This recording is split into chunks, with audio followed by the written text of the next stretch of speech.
Good afternoon, everyone. Can you hear me? Yeah, okay.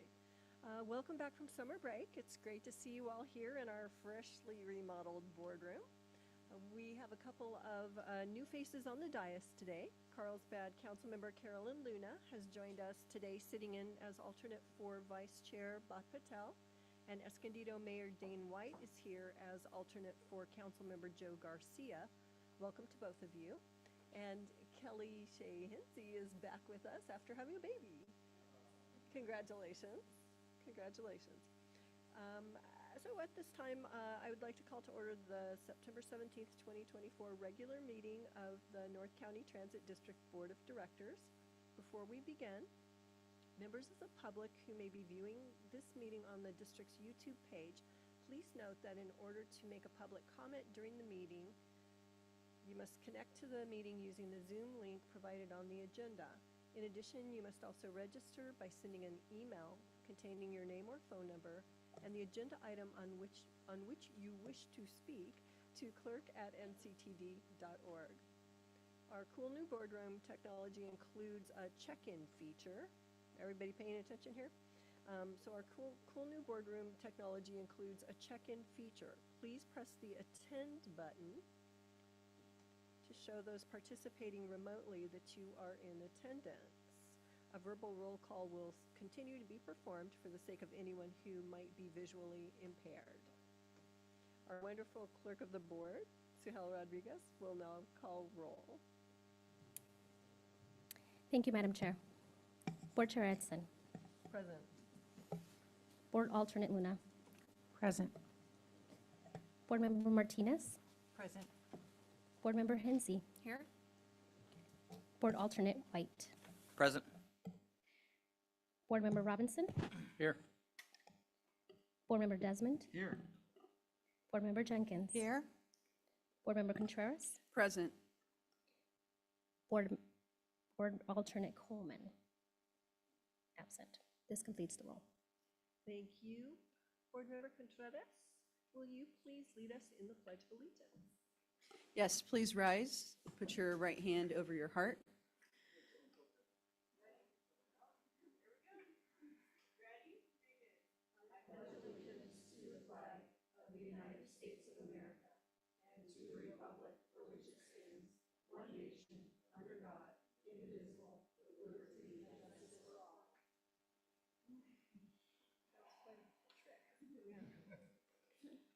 That was sort of a trick move. They moved our flag on us, right? Everybody's like, wow, where'd it go?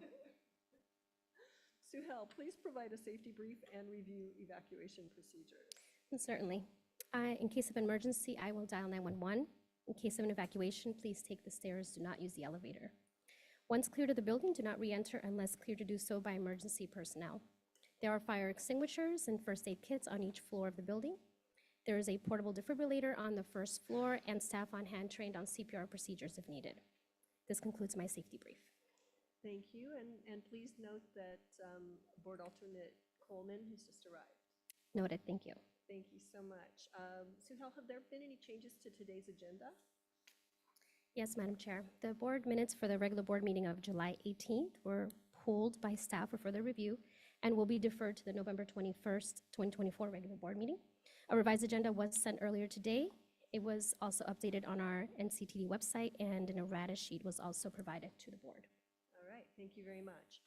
Unless there are any objections, I'd like to move item 17 to immediately follow item 16 in order to ensure the maximum number of directors are able to participate in closed session.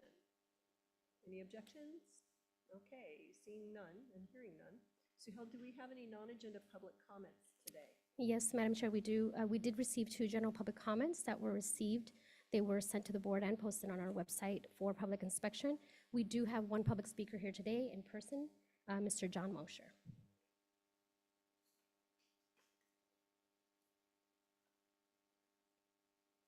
Sir, you have 3 minutes. Hello, everybody. My name is John Moser. I'm from San Marcos, California. I came first in February because our city was chosen to be the pilot program for the NCTD Plus, and I wanted to thank you then. At that time, I requested they expand the zone to pick up the mobile home parks in the area I live in, and they did, and they even expanded it further up above 78 North to pick up even more of them. So that was a really good thing. Recently, they've also expanded it to go further over to Nordall and pick up where we can get our people to Walmart, and then over on Mission, some of those shopping centers, Stater Brothers, and move them around the city better. So I want to thank you for that. We just had our Harvest Fest on Sunday, and for that, you provided free transportation. And I actually got on it and took it to check it out, and that worked out very well. So thank you. The other reason I'm here is because as a senior in a mobile home park, we're having difficulty making sure our residents maintain their homes and don't lose them for all the rent increases. Recently in our city, Lakeview Mobile Estates owner changed their bylaws, their rules and regs, went from 8 pages to 48, put in a clause that would allow them to change them from a senior park to an all-age park. So what we did is we contacted state level people. We got information from cities that enacted a senior mobile home park overlay zone and to protect them so they could not be changed in the future, and we can protect that available housing for our seniors. We went to the city, we supplied the legal documents, we asked for a moratorium to stop any conversions while they worked on all the paperwork and all the things necessary to put the zone, get that put together. I'm here today because you're all elected leaders, and this is my chance to talk to all of you before I go to each city separately and the county and ask you to do the same thing. If you have the seniors in your city and you have the mobile home parks, please consider this. I have all the documentation I can get you to get to your lawyers to look at, just like I've done with the city of San Marcos. I've included my name, number, my email address on there. The document that I had them hand out, it has a really good explanation of what these zones are and what the purpose is. That came from Huntington Beach. It's the best what we found in the state. So we're using that as the package to show why we're asking for this. And also, it already has gone through the Ninth Circuit Court. The mobile home parks up in, mobile home park owners up in Yucaipa fought the change, and the Ninth District upheld that the city was doing the right thing by actually in making this zone, creating that senior mobile home park overlay zone to protect all our available senior housing and protect our investments in our homes. So that's truly the other reason I'm here. So I will be reaching out. Thank you. Well, thank you, Mr. Mosier. Appreciate you coming to speak and share that information with us. Before we proceed, I have a couple of quick protocol items to share. Board members, please hold your comments and questions until after each agenda item has been presented. When the time comes for board member questions or comments, please raise your hand or catch my eye and wait until you're called upon to speak. To ensure your comments are heard by those listening online, be sure to turn on and speak into your microphone. We have these new microphones. The little thing is right here at the base that we're turning on. And finally, the device in front of you, this one. I'm feeling very Vanna White today. Is part of our new voting system. So when the time comes to vote, please follow the instructions on the card in front of you. There should be one sitting there. Let's see. Try to get my screen to move. There are 15 items on the consent agenda today. Suhail, have any members of the public requested that any consent items be pulled? No, Madam Chair. Great. At this time, public registration to speak on consent items is ended. Board members, do you wish to pull any items from consent? Yes, item 8 and 12, please. Okay.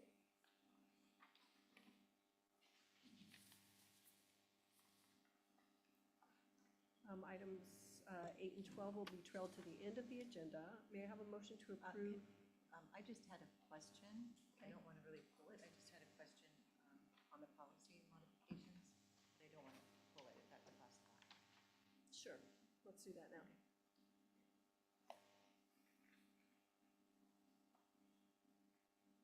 Should I ask? Sure. Ask one? Go ahead. Okay. I just had a question, and maybe I missed it, but I was wondering how the nomination committee is formed. I didn't find that, but I could have overlooked that.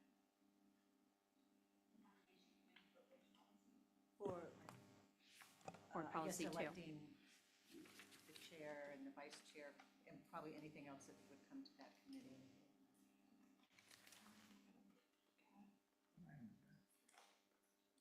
Is it item 3? Item 15, the board Oh. policy amendments. Oh, okay. Board Member Martinez, I can try to answer that. Board Policy 2, that's the one you're referring to, mentions that the nominating committee will be apprised of 3 voting members, and they are selected by the board chair in order to consider who the leadership will be for the following year. Was that in here and I missed it? It should be under section, It's it okay, is you the can first, send it to me later. it's on the first page of Board Policy 2, under election of board chair and vice chair. The very last sentence of that paragraph mentions that. Perfect, thank you. You're welcome. Okay, with that, may I have a motion to approve consent items 1 through 7 and 9 through 11, 13, 14, and 15? So moved. Motion by Jenkins, second by Robinson. Thank you. Please vote.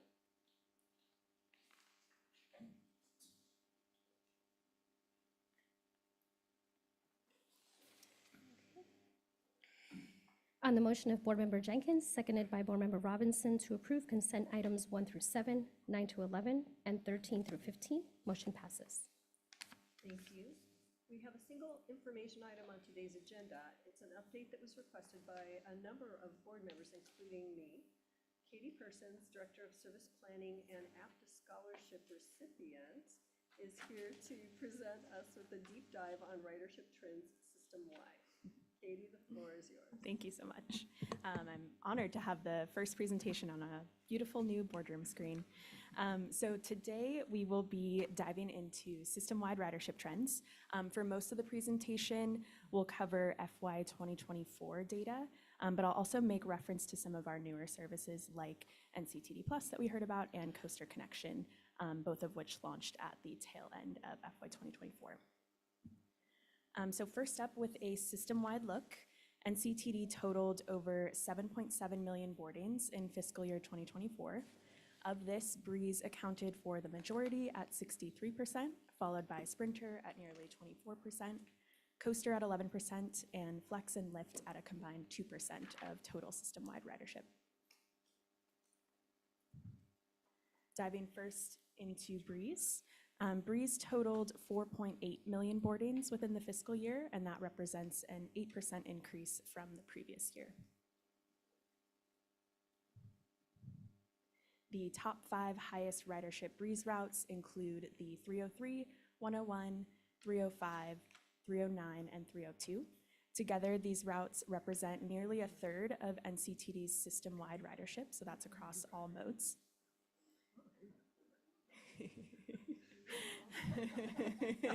Proud 303.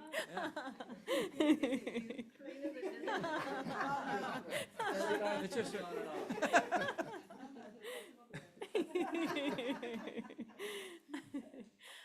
We have a couple of slides with maps, so I'll point out these routes specifically on there.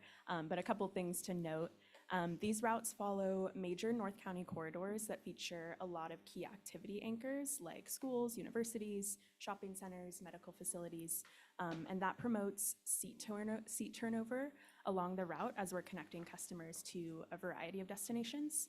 And we want to see that variety in trip type because that means we can sustain ridership levels even as travel patterns change, just like what we saw with commutes in the COVID era. So looking at those routes compared to the previous fiscal year, we see growth across all of them.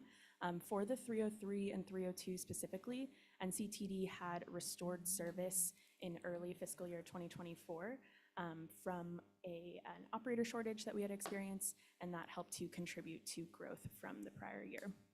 Breeze 305 also provides parallel service to the Sprinter corridor with several middle and high schools along the route. That transitions us into the next couple of slides to discuss school trippers. So throughout the year, NCTD operates what are called school trippers or supplemental service. This can take the form of supplemental routes, which is any Breeze route you might see that begins with the number 6, or it is additional trips on our existing Breeze network. In total, we have 8 supplemental routes, but those are not the only routes that serve schools in North County. This extra service is meant to benefit all customers during those peak periods of school ridership that we see around bell schedules. And in order for NCTD to provide quality service to students and to all customers, close coordination with the schools is critical to ensure that we have enough time to incorporate any bell schedule changes within our general service change process. These next two slides just show our full Breeze network in relation to public schools throughout North County. And over the next several map slides where we'll have our Breeze routes listed, I'll highlight where we see some particularly high ridership, school-based ridership. So starting first with the Breeze routes where we saw ridership decreases. Compared to FY 2023, we had 5 Breeze routes that experienced a ridership decline. The ridership decrease on these routes amounted to 6,652 fewer rides, which is relatively small in comparison to total Breeze ridership. In the case of Breeze 315, there is overlapping service for part of the route's alignment, and we did see that overlapping route, the 325, see an increase, so folks could have potentially shifted their trips to that other route. The 632 and 634 are both supplemental service routes that provide that school capacity. NCTD restored service on Breeze 332 in January and June, which may have shifted riders from the 632 to the 332, depending on which bus they were able to board before and after school. The 634 has also since been discontinued due to the closure of Rancho Minerva Middle School, and that service has been reinvested into the broader supplemental route network. Finally, in the case of the 304, we suspect that an incompatibility with the San Diego Academy's bell schedule may have contributed to some of the ridership decline. So we modified service for this current school year very slightly by alternating the 304 pattern in the afternoon to better serve those students. Next, we have 7 routes that experienced an increase of up to 5%.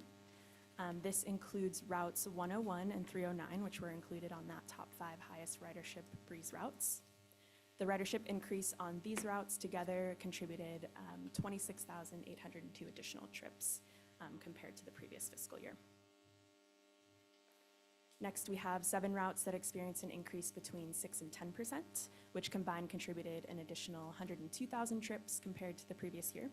We also have our highest ridership route, Breeze 303, which serves Oceanside High School, as well as Breeze routes 311 and 318, which follow parallel corridors between Oceanside and Vista.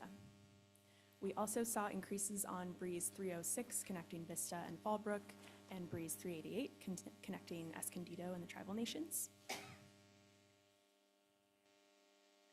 Next, we have 9 routes that experienced an increase between 11 and 15%, contributing an additional 150,000 trips compared to the previous year. One of our top 5 routes, the 302, is included in this list, and that serves Miracosta College with connections to OTC and BTC. Several other routes included in this grouping have significant school-based ridership. That includes the 332 in Vista, serving Rancho Buena Vista High, 350 in Escondido, serving San Pascual High and Bear Valley Middle School, 351 and 352, serving Orange Glen, 358 serving Escondido High School, and Breeze 609 serving Sage Creek High School. So definitely seeing a key trend in increasing school-based ridership across the system. 5 routes experienced an increase between 16 and 20%, contributing an additional 82,000 trips compared to the previous year. The Breeze 305 between Escondido and San Marcos is one of our top 5 routes, and that parallels the Sprinter corridor and features that strong school-based ridership. 5 routes experienced an increase of more than 20%, which contributed an additional 29,000 trips compared to the previous year.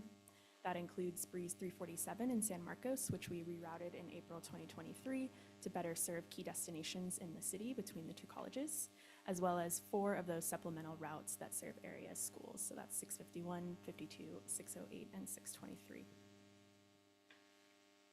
In total, Breeze added an additional 380,000 boardings from the previous year.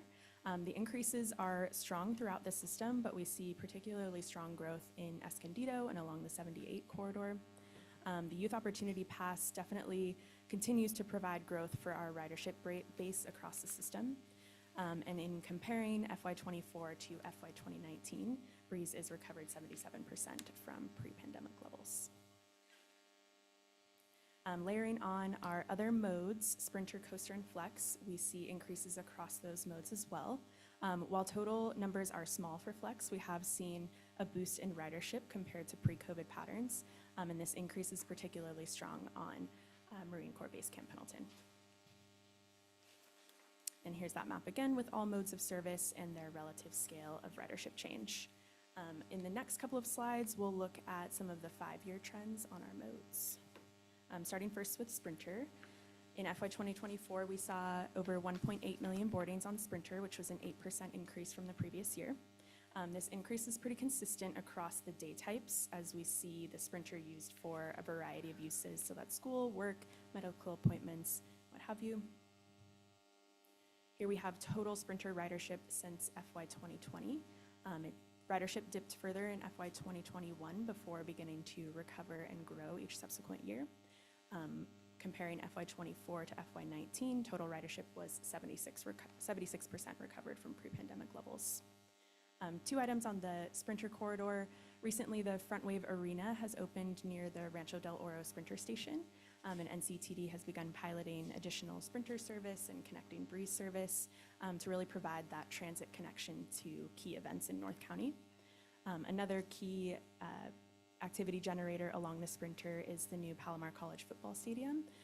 We already have pretty strong ridership at Palomar College Transit Center, so we want to continue to make sure that our Sprinter, Breeze, and NCTD Plus services are viable options for people attending games and events there.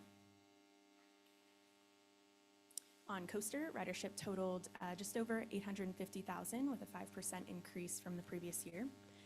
Weekend ridership consistently exceeded pre-COVID ridership levels throughout the year in FY 2024. One thing I want to highlight on the Coaster is that it accounts for 11% of system-wide ridership like we saw, but 34% of total passenger miles. And that's because the distances passengers are traveling on the Coaster are much longer than you see in other transit modes. Over the past 5 years, Coaster experienced a similar trend to Sprinter, but with a much more significant drop during FY 2021 due to the proportion of commute-based trips. NCTD had also operated a very slimmed down schedule during COVID before restoring service in May 2021 and finally increasing Coaster frequency in October 2021 for the first time, essentially since its inception. The Coaster gets a consistent ridership boost throughout the Padres season, and we've started to see an increase in the use of the service for non-commute trips, which is why we're seeing that weekend ridership increase. As a recent example in the Padres postseason, on Free Ride Day, we saw over 7,000 riders on the Coaster in a single day. NCTD also coordinates closely with Petco Park to ensure that we're serving major stadium concerts and festivals that occur throughout the year.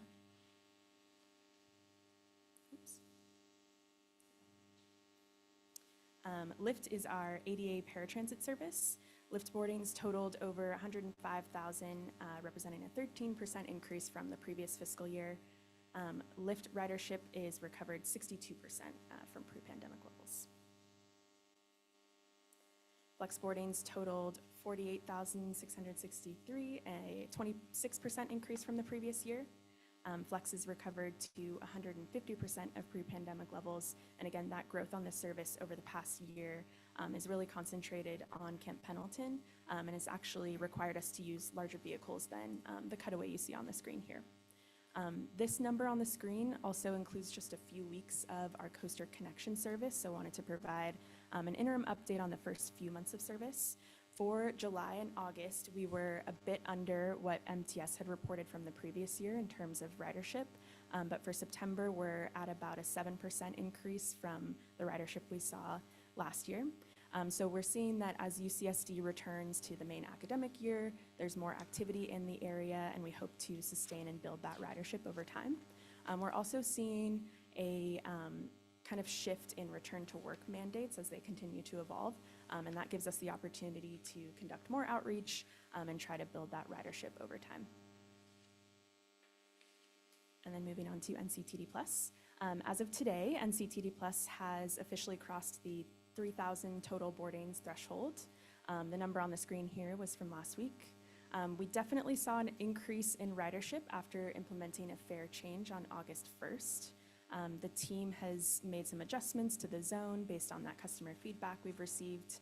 And post-launch, we're seeing that about 26% of those NCTD Plus trips are those that connect to our other transit services. Here we have a heat map of NCTD Plus drop-offs, which include places like Palomar College, CSU San Marcos, and San Marcos High School. We also see some residential and recreational uses on the system. And generally, again, we want to see that diverse set of trip uses on NCTD Plus so that we have that sustained ridership base throughout the year. The team continues to closely monitor the KPIs of the service, including wait times and customer reviews and adjusting as needed. And with that, I'll leave it to questions. Thank you, Katie, for that information-filled presentation. It clearly demonstrates post-pandemic recovery and, in the case of NCTD Plus, exciting growth. The district finding ways to fulfill the need for first and last mile connections to our rail stations and transit centers, as well as providing on-demand service for short trips within communities, has been a long-time goal of mine. The benefits to NCTD and to our customers of a pilot program like NCTD Plus are obvious.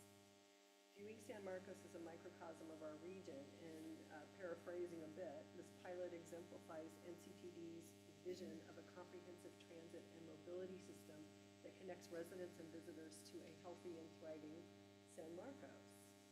The flexibility of NCTD Plus ties together our fixed bus routes and transit stops with popular community destinations located within a defined service area. Hopefully someday my city and all other jurisdictions in North County will benefit from similar connectivity. Before I move to board comments and questions, Sutel, do we have any public comments on this item? Yes, Madam Chair, 2 public comments were received related to this item, and they were sent to the board and posted to the website for public inspection. No in-person comments today. Thank you. At this time, public registration to speak on this item has ended. Board, moving to you. Are there any questions or comments? Board Member Hensey. Thanks for the presentation, really thorough, and I always learn something. And in this presentation, I learned that a request that our school district had made to better align the bus schedule with the bell schedule was made, and that's great. Maybe I missed it because I was on maternity leave.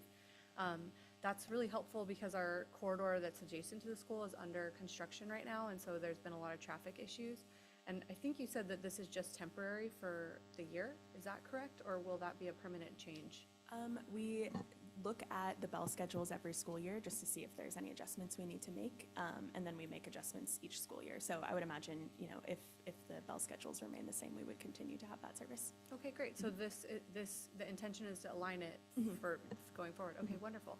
And then when will do we have to wait till the next quarter to find out if that update in the change was effective in getting higher ridership? Yeah, we're closely monitoring. We had operated some kind of temporary trippers until our October service change. So we're compiling the ridership from both pre-service change and then the one that we implemented a couple weeks ago. And then we can report back on the ridership growth we're seeing there. That's so wonderful. So is there an NCTD ambassador who's working with the school district? Yeah, our planning team reaches out to try to get as much information as possible, and then we're working closely with the school district. That's great. Okay, good to hear. And then we just awarded the next construction phase for the eastern portion of Santa Fe. So, and there's been a lot of delay. So I anticipate it going longer than we even thought that it would. So I'm grateful for the close collaboration, and that's really good news to me. Thank you. Thank you. Other questions? I'm going to go in this direction, so I will start with Director Robinson. Thank you. I'm not sure if this is proper or not, but I'm going to ask it, and then you can, and it might be for our CEO to answer, but on one of the items that were sent to us that our clerk mentioned, there was some, I would say, mild inflammatory accusations in that, and I just didn't know if there was anything that you'd want to address in, you know, from the gentleman from Del Mar, I believe it was. Well, absolutely. I'll open the door for you. So. Thank you. I would make a few comments about that. One, I think the data's the data, right? Like, I don't think we're hiding behind anything to suggest that NCTD is back in full form. I don't think we've ever indicated that. I think we've talked very candidly about the journey that we're on and where we're trying to get to and how we've changed our services a little bit. And maybe ridership isn't the best utilization of a number to suggest the impact that public transit has on a community. So the idea that there's a little bit of deception there, I think I take a little bit of offense to. I would say, putting that off to the side, I don't think I disagree with some of the comments that were made in the public comment, with the exception of we are on a ridership rebound. It's clear. Out of our 40 fixed routes that we have, we only have 5 routes that had negative ridership. One was because we discontinued it because they closed the school, and the other 3 were related to potential movement of school trippers in one of our major routes. Coaster ridership is up, Sprinter ridership is up. The one thing I probably would take an opportunity to say out of the public comment is I think there's this idea that we disagree with some of the thoughts that have been put out there about the 78 corridor. Nice things. NCTD fully supports 78 corridor. Not only is that a big deal for us, it's a big deal for the communities that are affected within our transportation district. So we 1,000% support what should have been done by Sandag a long time ago in the 78 corridor that hasn't been.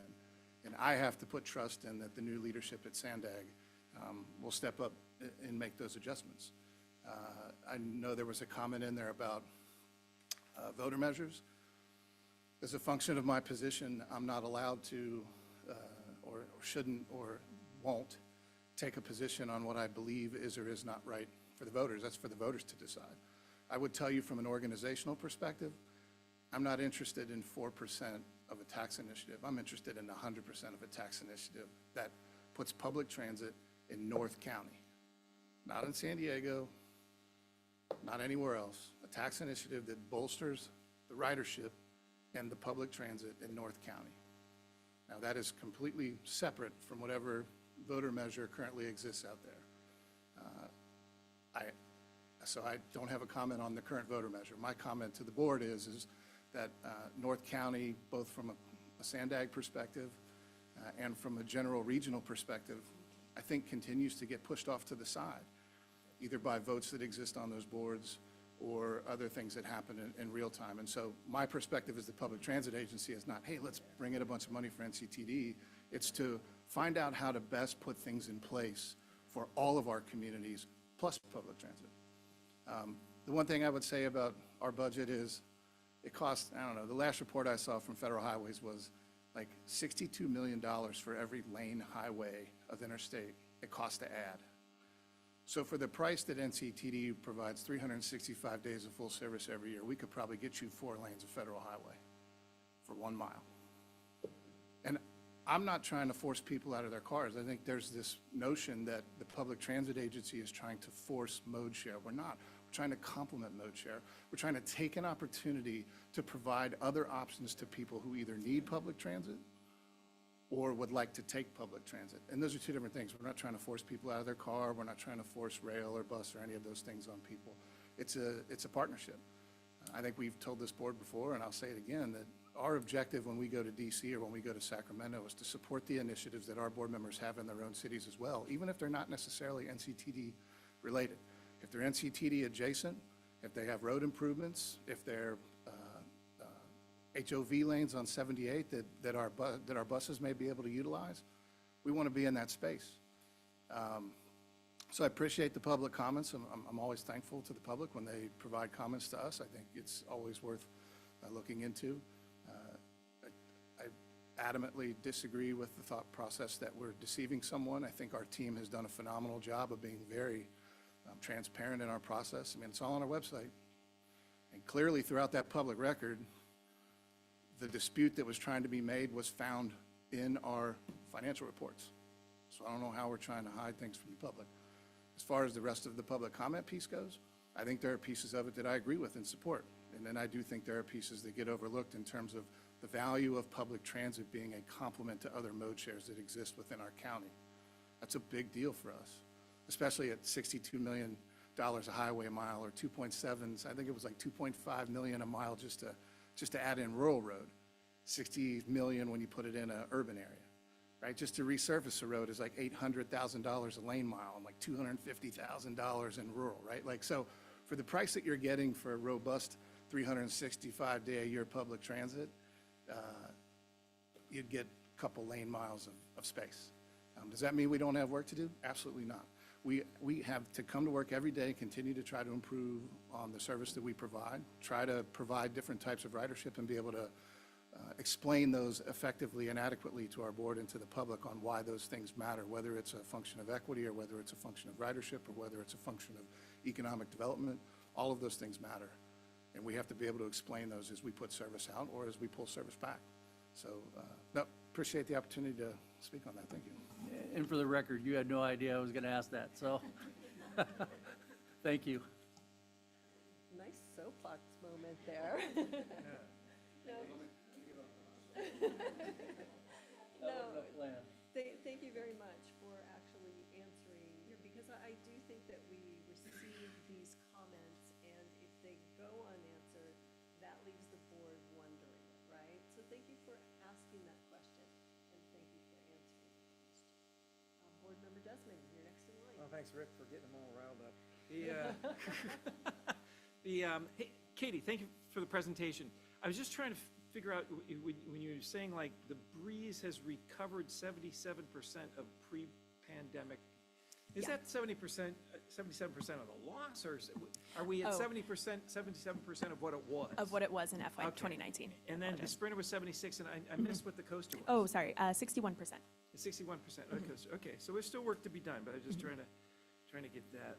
And then, okay, since you got Sean riled up, I didn't know, is this 4% is all that NCTD would be getting out of Measure G? We have done the math in the back office. I'm assuming the 4% based off of the public comment that was given to us. There's a lot of things that go into that. The 4% is likely the operating cost for service that we would get. There are a lot of other projects that are related to the measure that would be managed through Sandag. But I think that goes back to our conversation that we had before about. No, you're going too far. Yeah.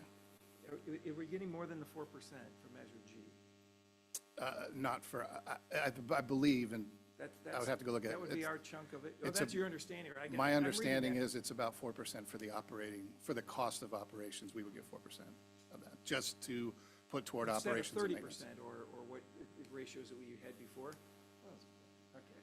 Now, the other portion of that goes into projects that would impact NCTD. Okay, all right. I think that's, someday, okay, and these are great numbers. Fare box recovery, are we still about the same? We used to be around 20%. Are we still in that range? Are we getting better, worse, hanging in there? What?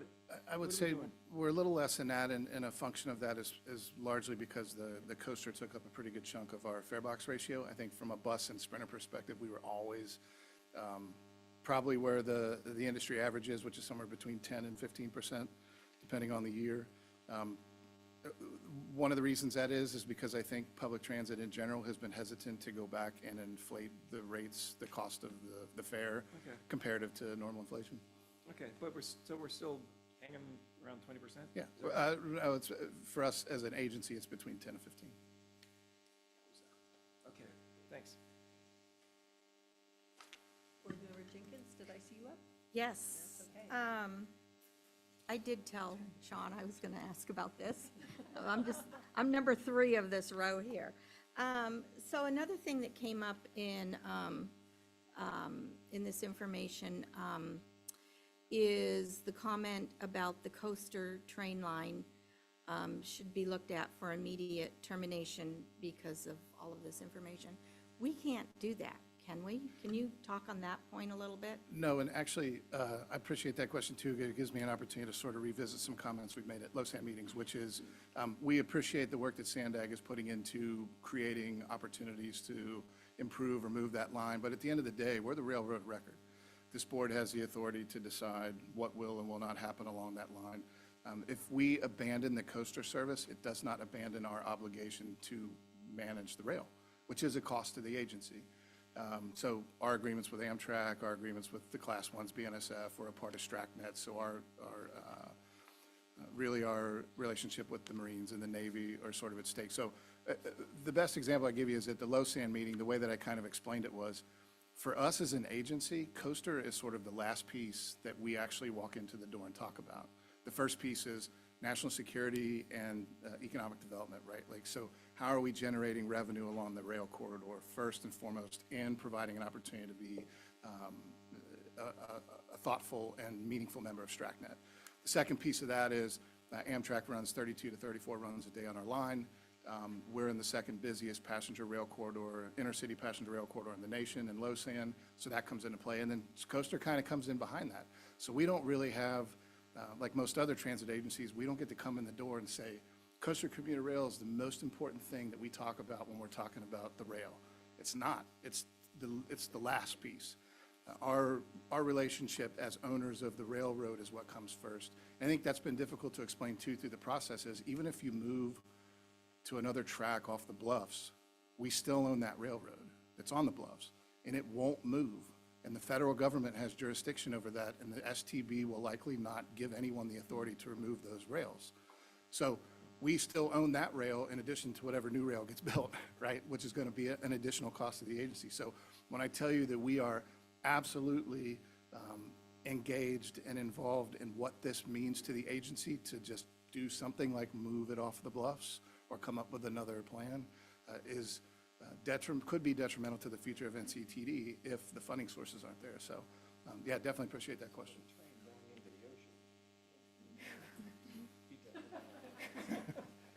One other comment, if you could share your thoughts on the fact that, that ridership figures should be daily averages that we look at and not annual numbers. Do you have any comments on that? Yeah, actually, we're working on that. Part of our plan over the next 6 to 12 months is to fully put in place a business intelligence department. Our plan with that is we want real-time dashboards on the front page of our website. We're in the process right now, and Mary could better explain it another time. We're going to bring it back to the board, but we're redoing our website. We're redoing some of our back office stuff. I know Ryan and the IT team and our finance department and a few other folks are working on what this business intelligence look like for us.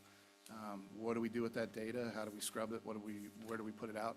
For us, it should be sort of a daily, weekly, monthly, yearly dashboard of real-time information and stats as it relates to on-time performance, as it relates to ridership numbers. So as we sort of scrub through some of this data and put systems in place that we have in the back office right now, you're going to see a lot more of that going through. The front piece of that is redesigning the website to sort of accomplish two things. One, an easier way to find our financial reports, an easier way to find real-time data, and an easier way to find for the daily rider to punch in information for them if they need to get, if they want to get a ride guide or if they want to find out how to route plan. So once we figure out the website piece and we figure out what direction we want to go with that, the rest of it's going to fall into place there. And Right, just, but one thing I want to add to that, we do report daily ridership for all modes in the monthly topper that is in the board packet each month. Okay, good to know. Okay, now I have a couple questions about the presentation. Sharon, excuse me, Board Member Jenkins, before we move forward, I would just like to dovetail on, not your last question, but the one before. If our CEO Donaghy, also known as Sean, could tell us a little about also the FTA's involvement in taking away stations or track, or, I was reading through the board policies, obviously. I'm sure all of you were doing that last night, late into the night as well.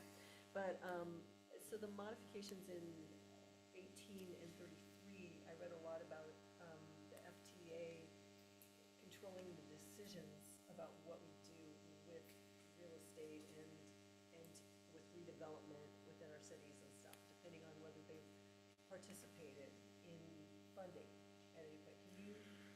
Yeah, I would say that's twofold. So when you think about the rail itself and anything that's sort of rail adjacent, that can fall under FTA, primarily falls under FRA and some portions of the Surface Transportation Board at the federal level. Stations that are built that are used through Federal Transportation Administration dollars, when we look to move something that was paid for by the federal government. We have to pay the federal government back as a function of that project for whatever the depreciated value is to X date that they determine the value of that land is, minus however many years we've been using it. And then we owe that money back to the federal government. Now, occasionally, if you have a good project that you're working on, they will allow you to transfer that to another project. But a lot of agencies aren't doing that right in the moment. So that money goes back to the feds because they've invested in that initial project. Thank you for sharing that, because that was something that I really wasn't aware of, and I appreciate that, so thank you very much. Sharon, or excuse me, Member Jenkins, I believe you have some other questions. Yes, a few questions for Katie. The system-wide ridership page, when is that as of which month of this year? You're talking about the circle chart. This one? Yes. So that is the full fiscal year 2024. So to date? Yeah. Okay. Just fiscal year 2024, which ended June 30th. So this is as of June 30th? Okay. Okay. And then, same way with your different slides where you talked about the breeze increasing 8% from fiscal year 23. Is that as of June of 24? Yes. Yeah. Okay. Okay.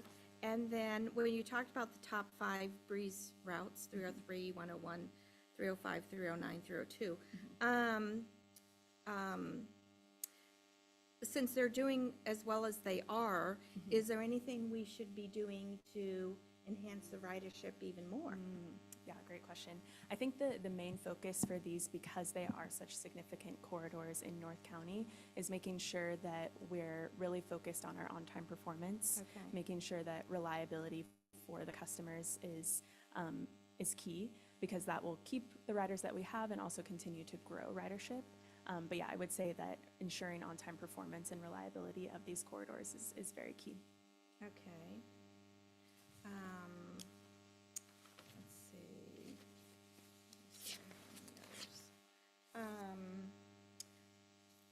There's no page here. The ridership decrease from previous year. Is there a more efficient way to service these routes than what we're doing right now if the ridership is decreasing? Yeah, I would say, so for the 304 example, we made a scheduling adjustment to better serve Right. kind of the key riders on that route. There is some overlap for the 632 and 332 in serving the schools. So Right. with the October change, we also made an adjustment just to make sure that we don't have buses bunching up on each other, but that we're making sure we're getting all students to the high school in the area. So that is something that we tend to look at with each service change. If there's scheduling adjustments we can make, if just making sure that trips are spaced adequately to provide basically the best option for the customer. So if they continue to decrease, That's What something we happens? continue to That's a monitor. concern, right? Yeah, and in that case, if we're not seeing anything that's within our control, if it's, maybe travel patterns have shifted significantly, then we would look to reinvest that service elsewhere in the system. okay. And, let's see here. There's some other questions I had. Sorry. And, I think that's it. I think it's interesting that, some of the concern that we talked about with the coaster, really the coaster's 11% of our ridership, but probably the most costly, I'm guessing, or, So here's an interesting fact about that. There are a lot of things that go into when we do the budget for rail and operations. There's some administrative overhead, and there are things that we sort of put into those departments as a function of being a railroad. The actual operating cost of the coaster is exactly what its percentage of ridership is. So it's 11% of our budget just to operate the coaster. That doesn't include some of the facilities that we have to upkeep that are sort of spread out among the systems, some of the right-of-way maintenance things as the owner of the railroad that we would need to do. Just from an operating and maintenance standpoint, the cost of operations and maintenance for coaster and Sprinter are actually right around the exact number of its percentage of ridership in the system. okay. Thank you. That's all I have. Thank you, Board Member Contreras. Thank you so much for the presentation, and thank you, everybody, for your questions. Looking at the top 5 routes, I'm just curious if there is a data point, kind of like the NCTD plus heat map, and if that would be available to the board. I'm just really curious to see, are there some areas that we have like a lot of boardings or drop-offs, in which case, looking at the 303, something I've advocated for, and I'm not sure if it would work or not, but it would be some kind of a BRT. But yeah, it's jam-packed, especially with the school trippers. So just curious to see if we could get like some kind of a heat map for those top 5.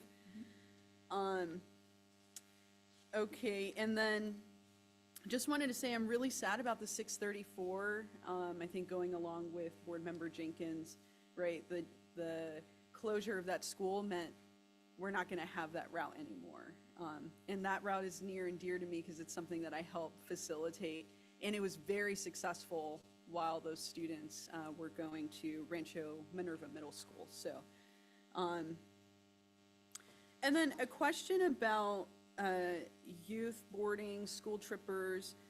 Do we have reasons as to why we're seeing an increase? Is it because the cost of owning a car is getting way out of hand, and we're, you know, when back in my generation is like everybody waited, like I'm gonna get my car, but now it seems a little different. Is that a factor? Do we have a questionnaire that, you know, can kind of guide us, or is it there's YOP, or is it a factor of like from each side?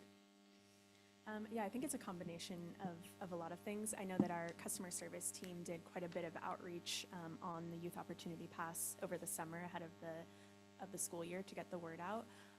And we do see pretty significant increases compared to the previous year in the topper. And I would say it's a combination of folks learning about the program, students wanting to test out the service in a couple different ways. Maybe they're using the full system now where they were only using one mode previously. And I think just the convenience of a lot of our routes going fairly close to a lot of schools is definitely a generator for us. Awesome. Yeah, I see all the time on the Sprinter, you know, when it's not school hours, but I see a lot of youth going to the beach, which is really cool, and they'll get together. Question on YOP, it seems like it's such a critical part of our increased ridership, but are there any challenges with verification? Can you explain that a little bit? I think one of the conversations we've had internally, and there are other sort of components that fit into the conversation, and specifically how we get reimbursed by Sandag. But internally, I think the conversation has been, yes, we're thankful to see the positive increase in ridership, but what are the barriers that are keeping the students from possibly riding all the time? And if they can't get verified, is that a barrier? If they have parents that work, the parents can't help verify them, how do they get to those spaces to do that? I can tell you that in a past life before I came here, we just counted kids' rides. If they were under the age of 18, we just let them on. And we worked that out with the reimbursement through the state program. And we just changed our process a little bit to where we had a button on the fare box so that the driver could capture the differentiation between youth and adults that paid, because the automated counters don't really differentiate. So I think there's a process that we're working through, and we're having a lot of conversations about that, but we also want to make sure that we're not taking away our ability to be reimbursed by Sandag should that process continue. But yes, I think you're spot on with that. Okay. I'm really pleased to see our flex at 150% increase, and really curious about the Camp Pendleton population. Do we see strategically that there's more opportunity to have increased ridership with this population? Yeah, definitely. We are continuing to look at the best routing for certain destinations on base. It can be challenging to serve the base at times, just depending on some of the security measures that are going on. So we want to make sure that any routing or any schedule we're building can be a little bit flexible and can still serve folks on base while being an efficient option for them. Okay, awesome. Question regarding the Sprinter. When I'm on the Sprinter, there's quite a few times where it seems like we don't have enough bike capacity. Do we think, you were talking, Sean, about a multimodal system and how we're part of that and how important it is, right? But we've seen in other places that successful public transit also has that component of connection with other types of mobility, a bicycle, e-bike being just growing astronomically in popularity.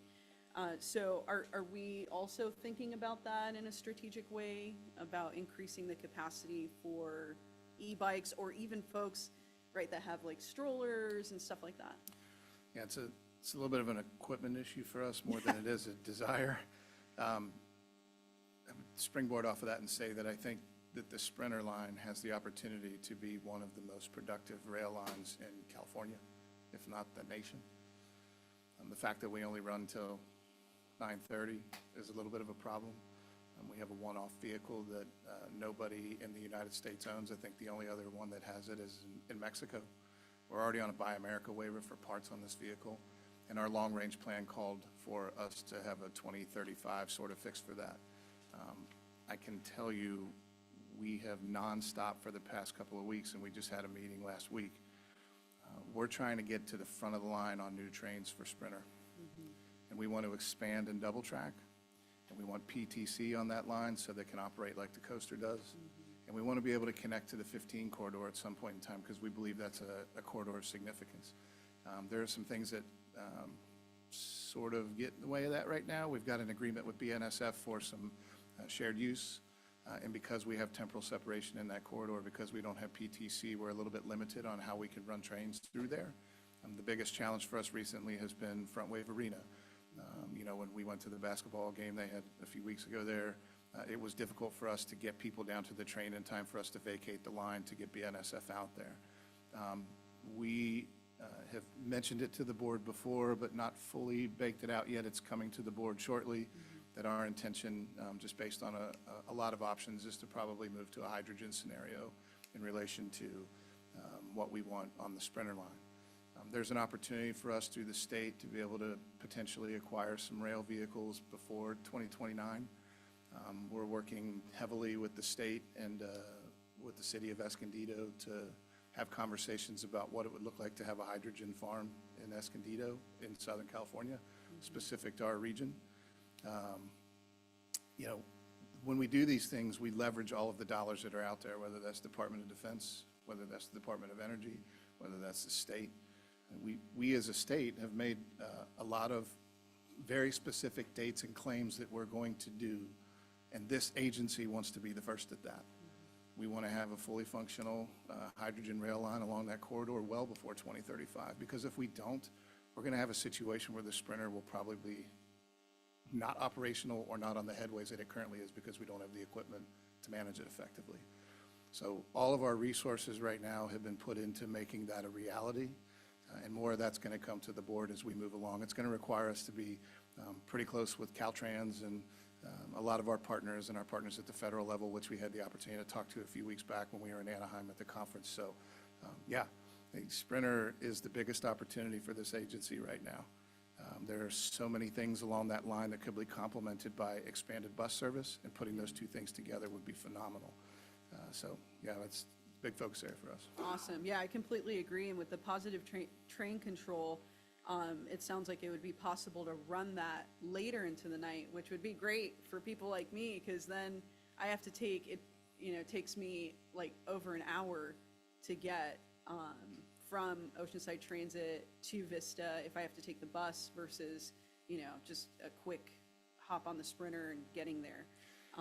Okay, awesome. Yeah, and I'm obviously we need to change the equipment on the Sprinter.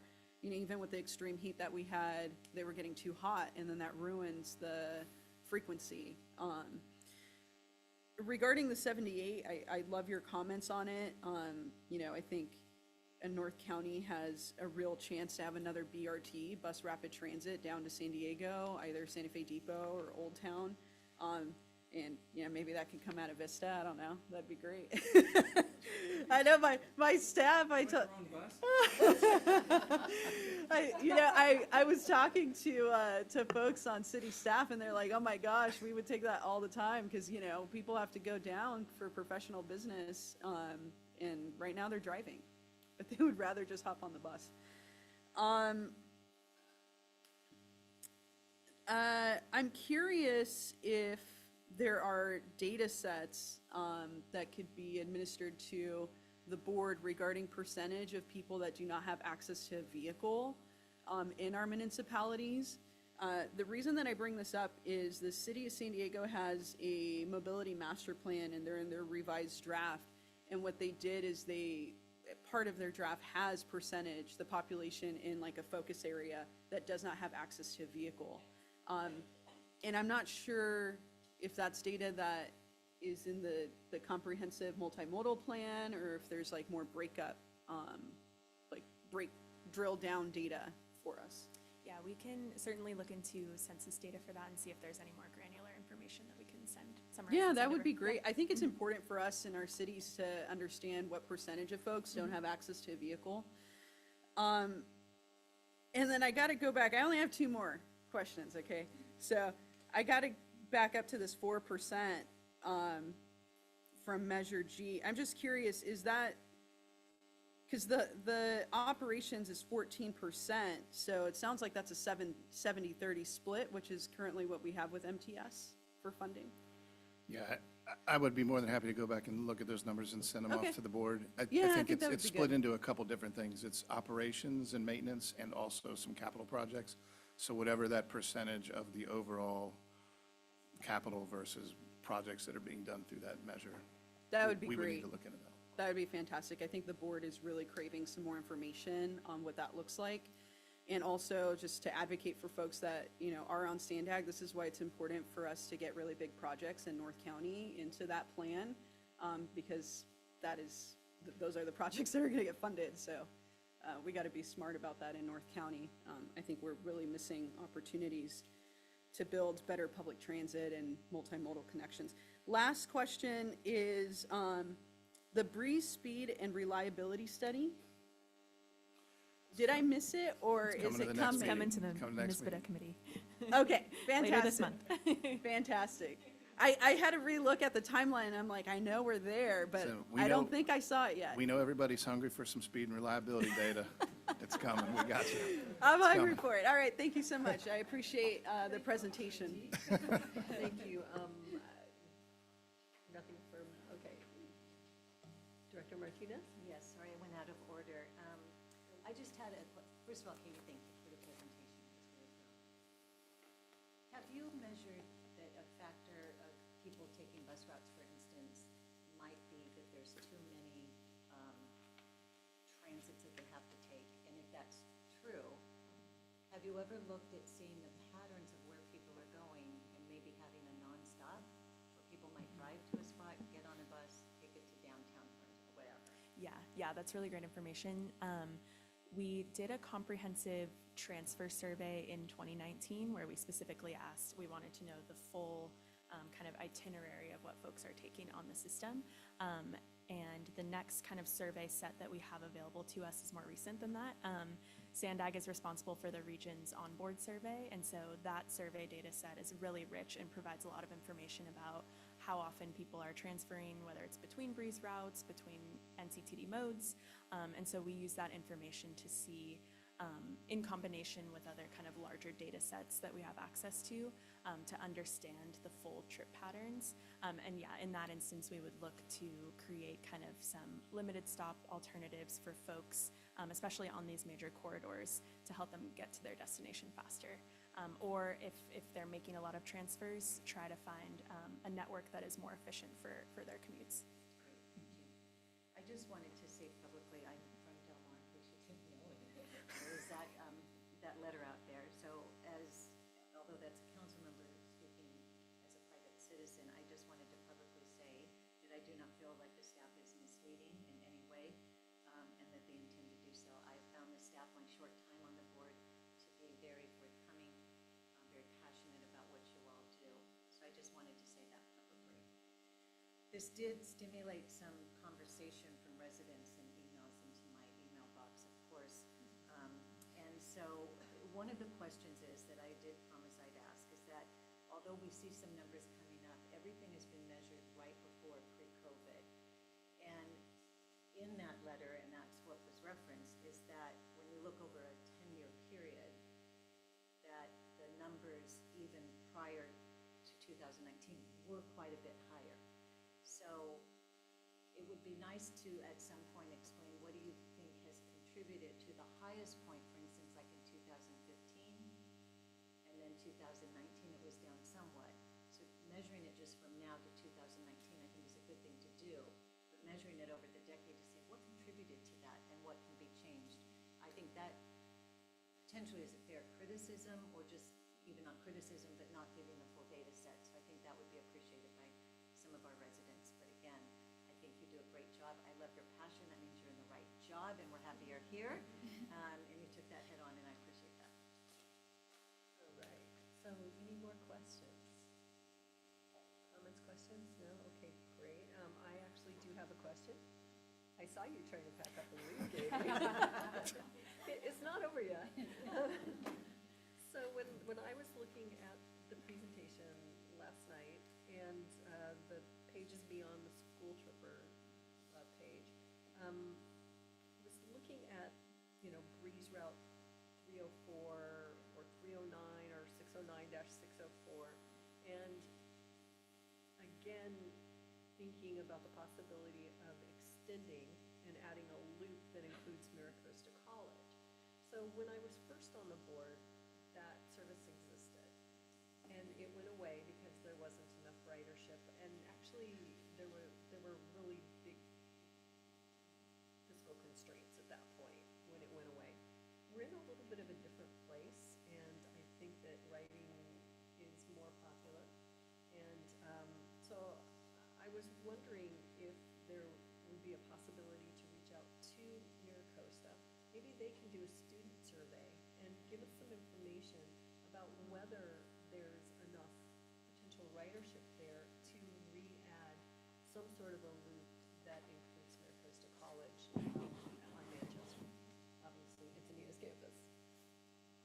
So that's my only comment. With that, nothing else, everybody? Okay. I'll just chime in to say I second that, and that was something that I had brought up, I think, before Sean's time, and there was just a plethora of difficulties why we couldn't do so, but I do second that, and being that all of the multimodal improvements done as part of the Build NCC corridor, they pretty much bring folks right to the doorstep of Manchester, and it's just this little quarter-mile gap that we're missing. So let us know how we can be a partner on that. Thank you, board member. This is an information-only item, no votes required, so we're going to move now into closed session.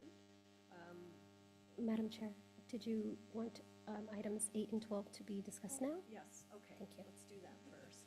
I was end of the agenda, so I put them at the very bottom of my list, but let's go ahead and do that. Thank you for that suggestion. While we have captive staff.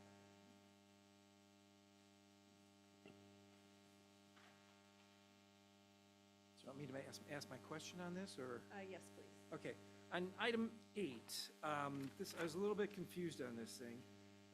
This was a $420,000 study, I guess, in the text of item 8, it says it's for mobility needs and safety concerns, and levels of harassment and assault, can contribute into hesitancy among certain groups to riding transit.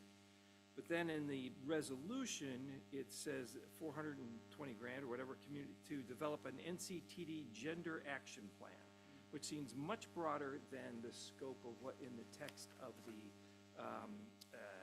agenda item. So what is it in this gender action plan are we going to be studying? Yeah, so the main kind of action items that we want from this study is to conduct various forms of public outreach, so pop-ups at our transit centers, research groups, focus groups, to really understand what factors may be reducing someone's willingness to ride on transit, or what may be barriers to them to accessing the system. And we want to understand. The transit stops? Yeah, we'll do outreach at the transit centers. They're already there, though. And virtual, surveys, what have you.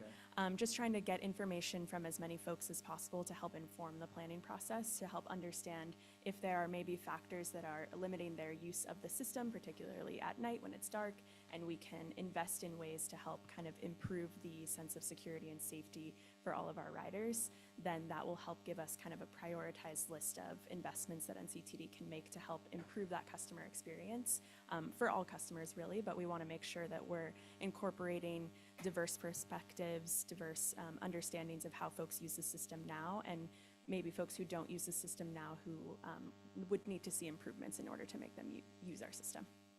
Okay, so it's not really gender specific, it's everybody we're trying. Yeah, we want to hear from everybody, but we want to make sure that we are hearing from specific groups who we may not have heard from in the past, and that would include when Okay, they. because just a gender action plan, just kind of, I couldn't grasp the whole thing.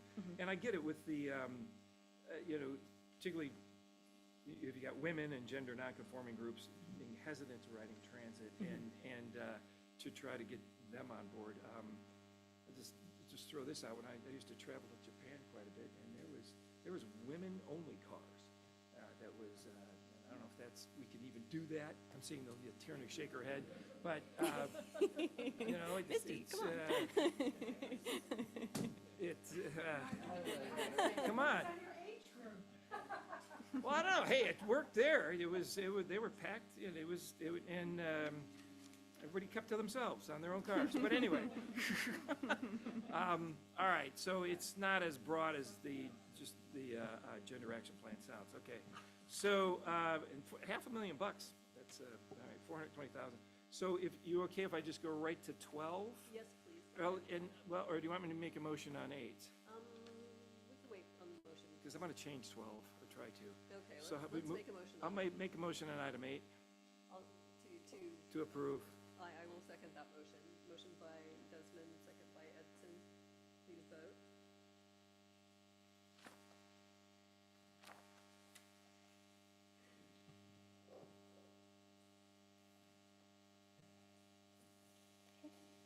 On the motion of Board Member Desmond, seconded by Board Chair Edson, to adopt Resolution Number 2406, authorizing the CEO to execute agreements with California Department of Transportation for NCD's Gender Action Plan. Motion passes. Thank you. Okay, so on item 12, this is where in a task order agreement with HTNB for right-of-way embankment monitoring, and it's for a 3-year contract, and then I think a 2-year extension on there. 2 auditors at Sandag found the billing and cost overruns with this contractor, HNTB, in the millions of dollars at Sandag. Because of this, I want to make sure NCTD were closely managing and monitoring these contracts and task orders. HNTB was also the entity that oversaw the 125. Rather than the 3-year task order and the 2-year option, I don't know if this is going to mess up the amounts, but I'd like to see this task order broken up potentially into 1-year increments, and staff come back each year with additional information that shows everything's been above board and on time and within the budget. Yeah, of the contract. if the board has no objections to that, the agency doesn't either. I was just reminded that this is actually a ratification. So in July, we brought to the board, being that we are dark in August, and this was one of the items that we had said that we were going to bring forward. So we are ratifying a contract that already has been signed. So I don't know if there's any way to amend that. If that is the will of the board, we can certainly go back and have conversations with the contractor. Well, is that a huge pain in the behind, or is there other ways to make sure that we're monitoring and/or the board has assurances that it kept in line? Can I? Excuse me, board member. That's okay. Point of order. So are there other options that would be easier, but I just want to make sure we keep an eye on this. Yeah, thoughtful how I say this. No.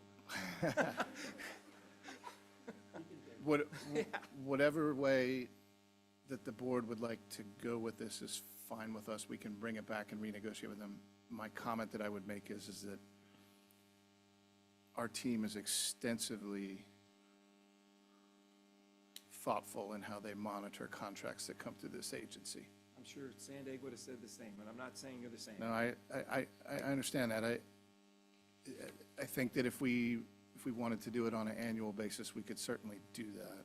We could go back to HNTB and make that adjustment, I'm But do certain. you think that's going to raise the price by doing that? No, I don't think it will, because the prices for general monitoring of the, Well, then, if we could make this every year for the first 3 years, and then we can revisit maybe going longer, I think would be appropriate. So I'll make that motion. Alex, do you have any thoughts on that? I think it's gonna depend on the deliverables and how those deliverables can be broken down into yearly chunks. Right. But we could certainly have the conversation. Yeah, I mean, if they really want the business, I don't see why it would be an issue. I think they'd want to, You know, it is something that we need. I'm not You know, and I- denying that. And I think that our efforts in that portion of the world have kept us from not being San Clemente. Trust but verify. Oh, I agree 100%. Oh, okay. So I'll make that motion that we do one-year contracts for 3 years.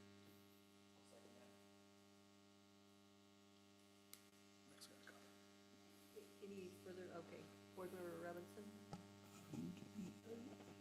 Just for my colleague here, because you asked about the cost, if we did this and the cost does go up, would that change your, Well, I think I got the answer that probably wouldn't, okay. most likely wouldn't. If it goes up dramatically, then come on back and we'll discuss. Yeah, I mean, it may shift a little bit. I would imagine to Alex's point, it's task order based. So it depends on how those priorities are outlined through what they had sort of programmed between the first year and the second year and some of the continuing maintenance along the line. So, you know, if that can be broken down in a way that could be done in yearly chunks, I think we'll be okay. Yeah, why don't we take a look at it, because it may not be exactly a year, it may be in smaller How chunks, about but between not like a exactly a 12 or year. 18-month Yeah. segment or But something we'll like certainly take a that. look at it. I don't want to mess it up too much. So rather than approving this, I'd just like to consult with our attorney and ask, is this something we could table until staff comes back to give us, to explain what the cost implications might be? Madam Chair, can I make a recommendation? Thank you. Can we seek board approval for this conditional on the fact that the price stays the same and we can get it to 5 single years? And then if that doesn't happen, we'll bring it back to the board. Sounds good? That sounds good to me, Yeah, too. that sounds good. Okay, would you like to make that a motion? I'll move whatever Sean just said. Then it comes back in 1-year increments with no cost increase, and if it does increase, then you'll come back to the board and let us know.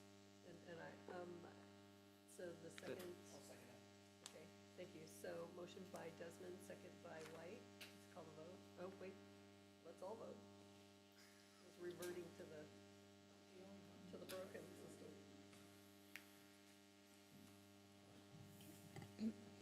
On the motion of Board Member Desmond, seconded by Board Member White, to ratify task order agreement number 1 to agreement 22048 with HNTB Corporation for right-of-way embankment monitoring and mitigation program. Motion passes. Thank you very much. Okay, so now,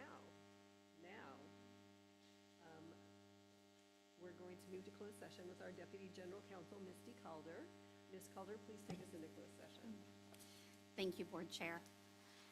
The Board of Directors will meet in closed session pursuant to Government Code Section 54956.9D2, conference with legal counsel, anticipated litigation, number of potential cases, 1, based on existing facts and circumstances.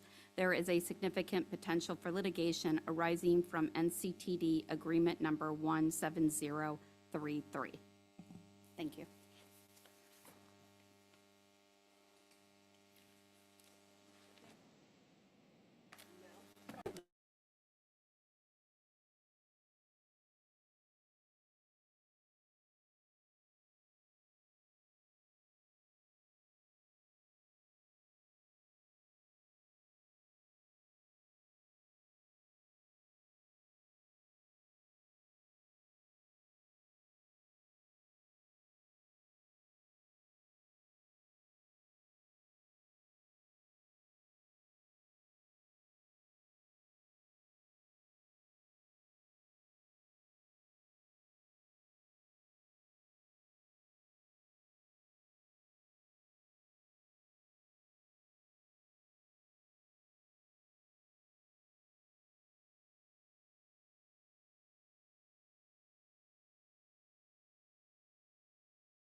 The Board of Directors met in closed session regarding NCTD Agreement Number 17033, and there is no reportable action. Thank you. Next up, we have the Chief Executive Officer's report, Mr. Donaghy. Thank you, Madam Chair. I'll make this quick. I want to say big thanks to Ryan and the IT team and our facilities group for the amazing work done on this boardroom.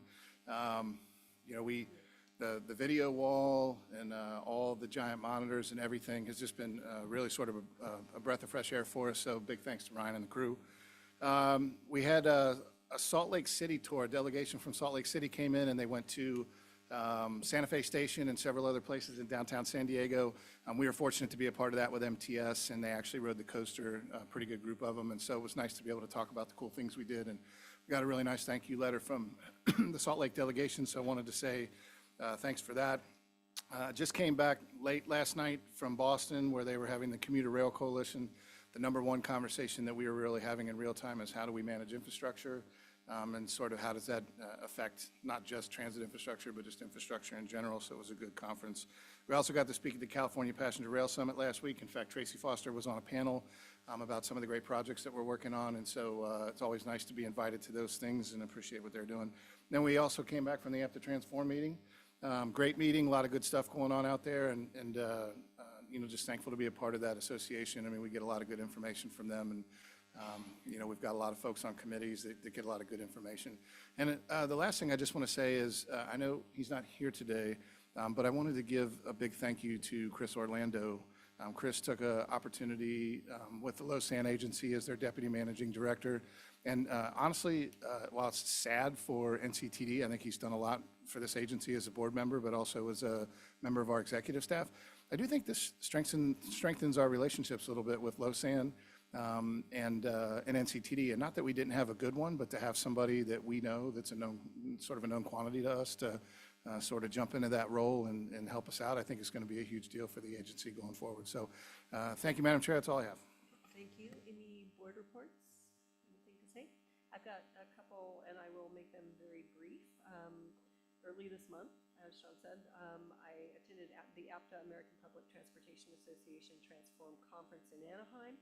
As in past years, it was a great opportunity to listen, learn, and network with transportation officials, industry representatives, and staff, and board members from other agencies. Sessions I attended included achieving operational and organizational excellence, aligning transit with community goals, transforming transit in California, hydrogen fueling strategies, climate and seismic resiliency, and high-speed rails. It was a busy couple days. Any board member can participate in these conferences. There's money in the budget, sorry, to do that. So if As long as we don't have a quorum. yeah, yes, this is true, but in the same room, right? But if anyone's interested in it, I've attended APTA for I think almost every year since I've been on the board, and I learned so much there. So I encourage you to do so. On Tuesday, along with NCTD Chief Development Officer Tracy Foster, I participated in the Lausanne Corridor Regional Working Group that's led by CalSTA Undersecretary Mark Tollefson. An abundance of information was discussed pertaining to resources, needs, capital projects, and lessons learned by state transportation officials, stakeholders, agencies, and rail operators representing the entire 350-mile-long Lausanne corridor. Projects in the San Diego subdivision discussed included Del Mar Bluffs 5, the rail realignment project, San Diego Lagoon Bridge Replacement Double Track and Special Events Platform, Vatiquitos Lagoon Double Track, the Convention Center Platform, Eastbrook to Shell, and San Onofre. So we got a lot of attention, and these are funded projects, so it's pretty cool. I'll save reporting out on the Lausanne board meeting until our next meeting, but I do want to mention that the Breeders' Cup is coming to Del Mar again on November 1st and 2nd. This event attracts a local, regional, national, and international audience, and things should be hopping that weekend in Del Mar and Solana Beach, and I suspect also on the Surfliner and Coaster. So just be warned. Yes. And I sent an article from Bo Derek to our CEO this morning where she's like, oh yeah, you gotta shop at Solana Beach. Wow, they have these great restaurants. I'm like, she said, no, No, she actually, it was about both. Yeah, there was equal opportunity, love for both cities, yes, yes. So with that, Suhail, do we have any remaining public comment? No, Madam Chair. Thank you. At this time, public registration to provide public comments has ended. Thank you, everyone. The next scheduled meetings are Marketing, Service Planning, and Business Development Committee, which is MISPADA, October 28th, 2024 at 1 p.m., and the regular board meeting November 21st, 2024 at 2 p.m. here in the beautiful new boardroom. This meeting's adjourned.